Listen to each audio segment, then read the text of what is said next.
Let's continue the lesson, children. We were seeing in the last class about the effect of which is being caused for the entire globe by the human beings. And there was a team which had gone to Antarctica to check how is life there and what are the things that are found over there. Now let us continue the lesson. Human impact. What is the human impact on this globe? Human civilizations have been around for a paltry 12,000 years. Only for the past 12,000 years you can see that human settlement had taken place in the world. Barely a few seconds on the geological clock. When you just see the time when the earth was formed, how many millions and millions and millions and millions and millions and millions of years ago. If you just see this 12,000 years amongst that, it is just like a second. That is what the author says. But what is the danger we have caused? Ultimately, we have to see that. In that short amount of time, we have managed to create quite a ruckus.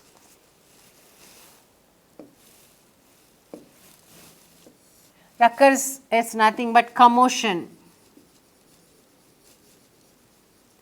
confusion. Now, thirst to greed to get something, thirst to get something. So, we have created commotion. Quite a ruckus, etching our dominance over nature with our villages, towns, cities, mega cities, etching, engraving.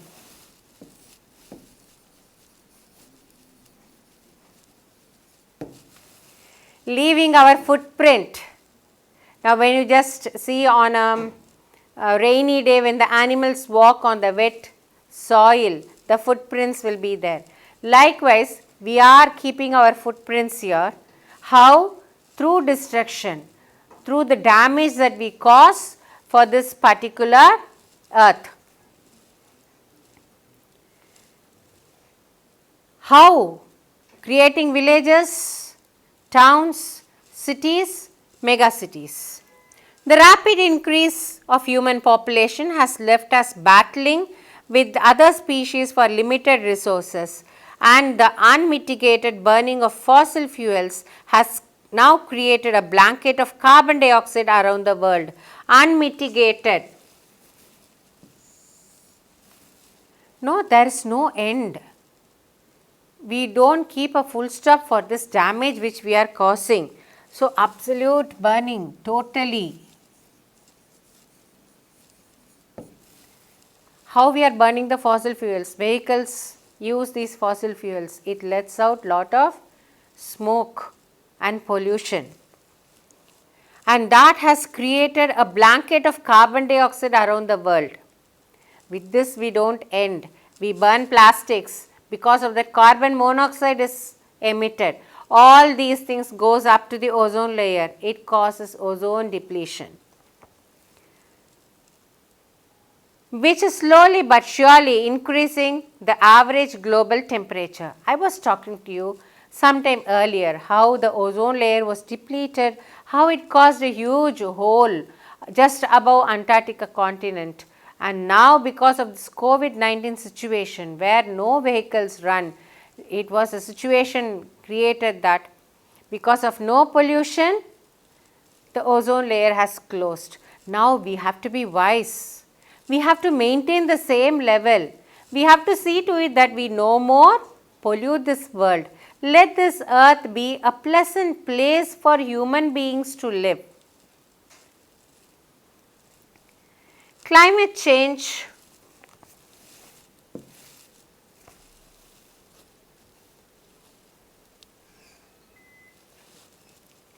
Climate change is one of the most hotly contested environmental debates of our time. You have Rio de Janeiro where they talk about the environment depletion. They hold meetings, Rio de Janeiro and Brazil. So, they conduct lot of meetings on how the environment is depleted, how to safeguard and all those things. Now, meetings alone is not going to come to bring a conclusion for this problem. Will the West Antarctic ice sheet melt entirely? No, these are all the various questions which are raised by so many people. Will the Gulf Stream ocean current be disrupted? Will it be the end of the world as we know it? Maybe, maybe not. It all lies in our hands. How we are going to treat this Mother Earth in the near future? Are we going to continue polluting the earth, or are we going to wake up so that we stop polluting the earth? Either way, Antarctica is a crucial element in this debate. Why Antarctica? They have taken, Antarctica is a continent filled with ice. Now, any global warming, it directly affects it. I told you, summer temperature also will be below 0 degrees in Antarctica, but now it rises above 0 degrees. Now, when the temperature rises, 0 degrees is the freezing point of water. When it rises above 0 degrees, you can see that the snow there starts melting. Now, below 0 degrees, it will once again freeze. Antarctica is a crucial element in this debate, not just because it is the only place in the world which has never sustained a human population and therefore remains relatively pristine. Pristine is nothing but original.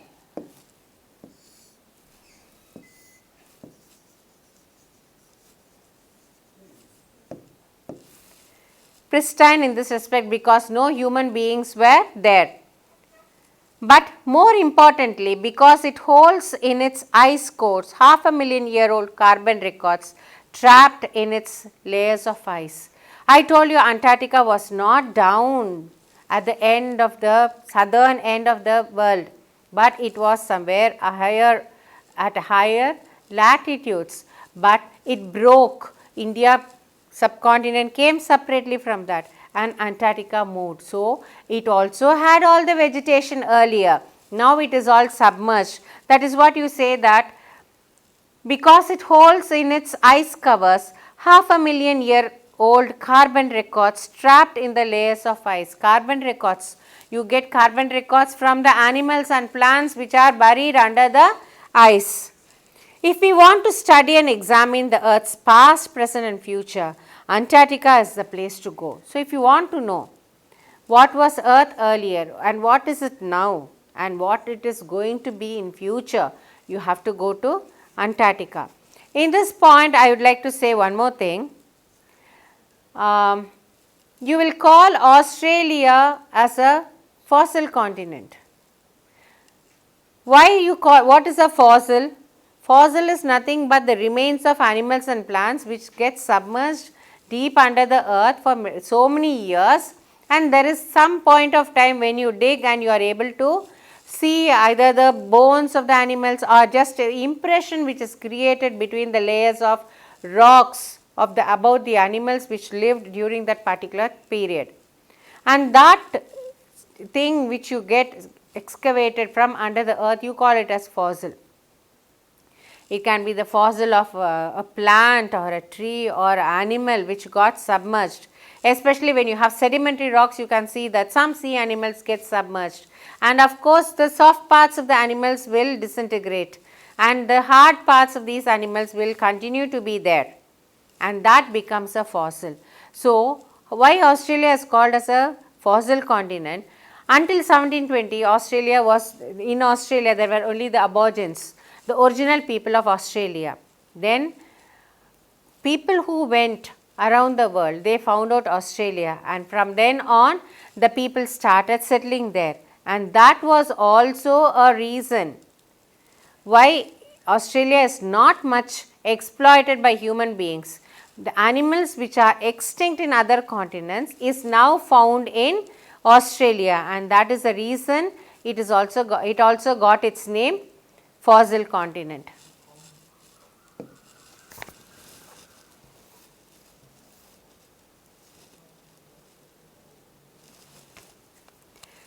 Students on ice, the program I was working with on the Shokalski aims to do exactly this by taking high school students to the end of the world and providing them with inspiring educational opportunities which will help them foster a new understanding and respect of our planet. We have to respect our planet.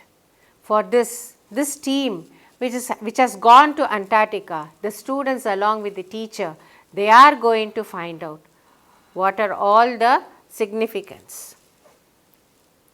It's been in operation for 6 years now, headed by Canadian Geoff Green, who got tired of carting celebrities and retired rich curiosity seekers who could only give back in a limited way. Now he was fed up of all the busy life, so he wanted to do some expedition. He wanted to educate the children, so he has taken the children all the way from here to Antarctica. With students on ice, he offers the future generation of policymakers a life-changing experience at an age when they are ready to absorb, learn, and most importantly, act. There is no use in educating the grown-up old people. But if you are going to educate the youngsters, it's going to bring a great change for this earth. That is what he also means.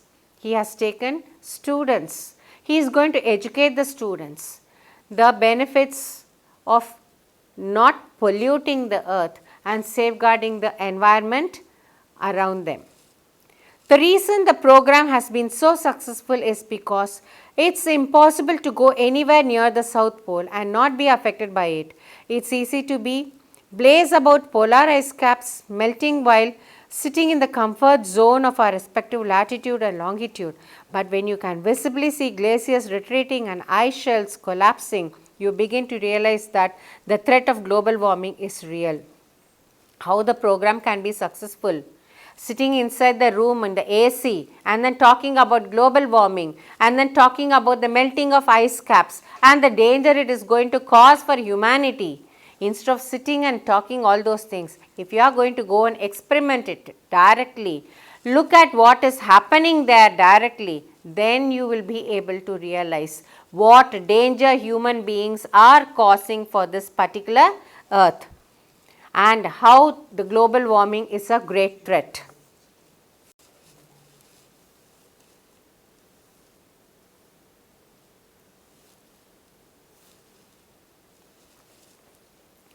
Antarctica, because of a simple ecosystem and lack of biodiversity, is the perfect place to study how little changes in the environment can have big repercussions. Repercussions is nothing other than the consequences.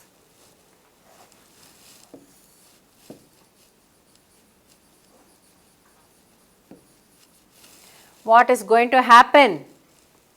You can learn there, because it doesn't have the impact of human beings there. Take the microscopic phytoplankton, those grasses of the sea that nourish and sustain the entire southern ocean's food chain. These single-celled plants use the sun's energy to assimilate carbon and synthesize organic compounds in that wondrous assimilate carbon.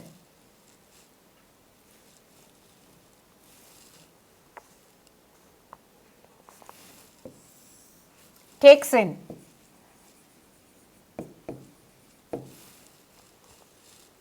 Which is a threat.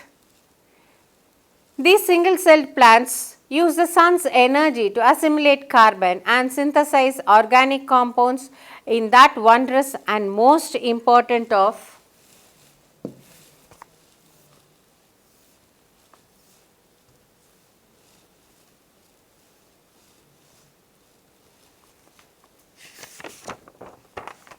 process is called photosynthesis.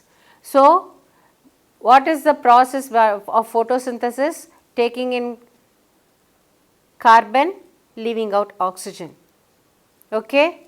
So, the same thing these phytoplanktons also do.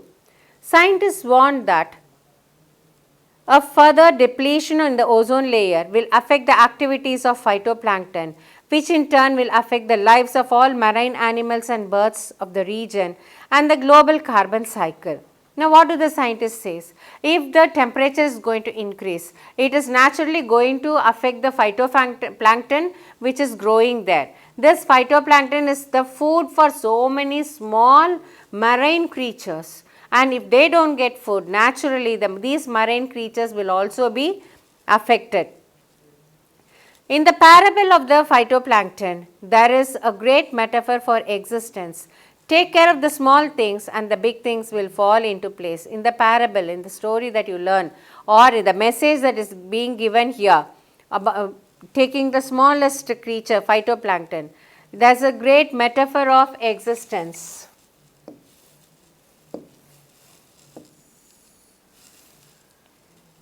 Take care of the small things and the big things will fall into place. What are all the minor small things? Don't burn plastics.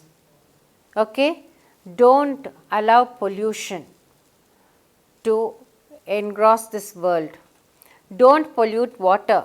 Don't pollute the atmosphere. And each and every human being in this world, the small things that each and every human being in this world, if they take care of this, the entire earth area will be pollution free.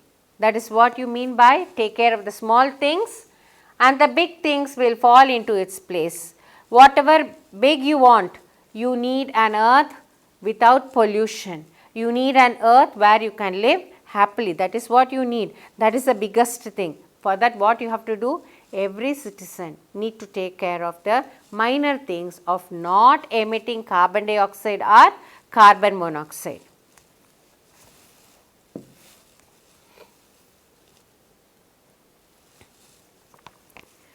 Walk on the ocean.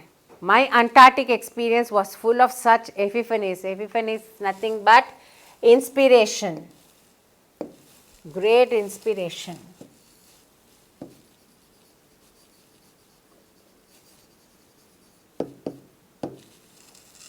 Have you ever walked on ice? Yes, this team which went to Antarctica, it walked on ice. Ice here is nothing but the ocean. On top of ocean they walked. My Antarctic experience was full of such epiphanies, but the best occurred just short of the Antarctic Circle at 65.55 degrees south. The Shokalski had managed to wedge herself into a thick white stretch of ice between the peninsula and Tadpole Island, which was preventing us from going any further. So, the ship in which they sailed got stuck in a huge mass of ice. So, the ship couldn't go much further inside for these people to reach to the inner part of the continent.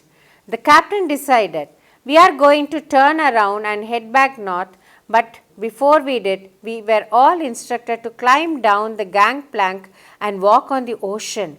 So, the captain said, okay, we'll turn back, we'll move around and go to the other direction ahead. Back north, towards north we will move and then we will take another route. But they wanted to do something. What did he say? All of you get down and walk on the ocean. Can you ever imagine walking on ocean? There it was possible because the layer of water on top of the surface of the ocean was frozen. The captain decided we were going to turn around and head back north. But before we did, we were all instructed to climb down the gangplank. Now, you use a plank, okay, to raise your vehicle to another area, or you use a plank to cross a ditch or whatever it is. Likewise, here there was a plank of ice frozen which helped these people to walk through. So, there we were, all 52 of us knitted out in jortex and glass, walking on the stark whiteness that seemed to spread out forever. Underneath our feet was a meter thick ice pack. 1 meter thick of ice pack was there under their feet. And underneath that, 180 meters of living, breathing salt water. What was there under that? Under their feet, 1 meter thick of ice, and under that was the active ocean, the Antarctic Ocean that was there, and there were living creatures that were there in the sea.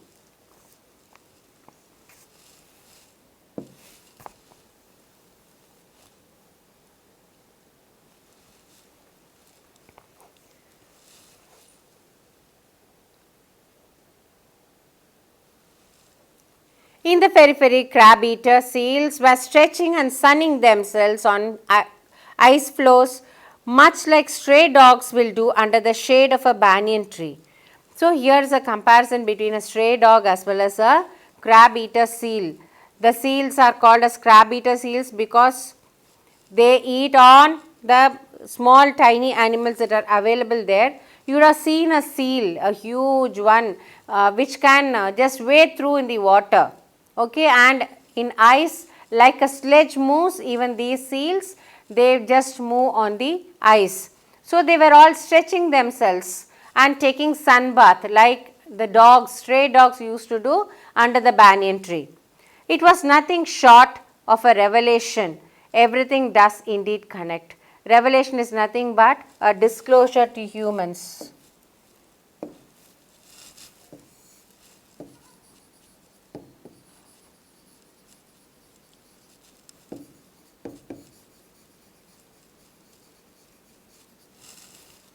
Something that was brought to their knowledge. It is trying to educate the human being. 9 time zones, 6 checkpoints, 3 bodies of water and many ecospheres. Later, I was still wondering about the beauty of balance in play on our planet. He was, though they crossed so many areas and came, but now they are admiring the beauty of that particular plan, of the entire planet, how beautiful it is and how the human beings have depleted it. How would it be if Antarctica were to become the warm place that it once used to be? Now he's thinking, how it would be if Antarctica becomes warmer. Now if we are going to increase the global warming, if global warming is going to increase, Antarctica will also become warmer one day. And if it becomes warmer, the ice caps that are there is sure to melt. And if it is sure to melt, the sea level will increase. If the sea level increases, it is going to cause lot of damage to the landforms which are there in other parts of the earth. Will we be around to see it, or would we have gone the way of the dinosaurs, mammoth and the woolly rhinos? Who's to say? Dinosaurs, mammoth is the huge elephant. Even that vanished from the earth, and the woolly rhinos, even they are not seen on the earth. Who's to say? Will we be there to see these changes, or when it is going to happen, or never is it going to happen? If we are going to safeguard the environment of the earth, Antarctica will never become warm. Then we will not be there to see the change which is taking place there.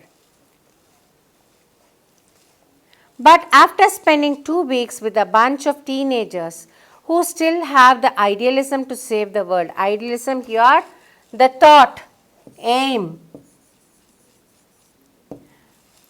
These young children who went there, the students who went there, they wanted to save the earth.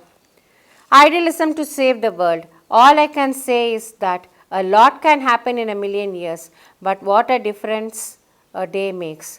So many things may happen over a million of years, but what a difference a day makes. Hereafter, we have to self-analyze, introspect what is good for the Mother Earth and what is that we are supposed to do. Now, so many things. What is the reason for taking these children there, these students there, to this particular place? It is only to make them understand that they are not supposed, like the existing human beings are the human beings who lived in this world and who damaged the earth atmosphere, like that. These children are not supposed to damage the earth's atmosphere so that it will be a peaceful place for everyone to live in. Now this lesson is an eye-opening lesson which tells about the global warming, the pollution which we cause for this particular earth, and because of the global warming, and what are all the various reverse effect that we are experiencing. So think and act. Thank you.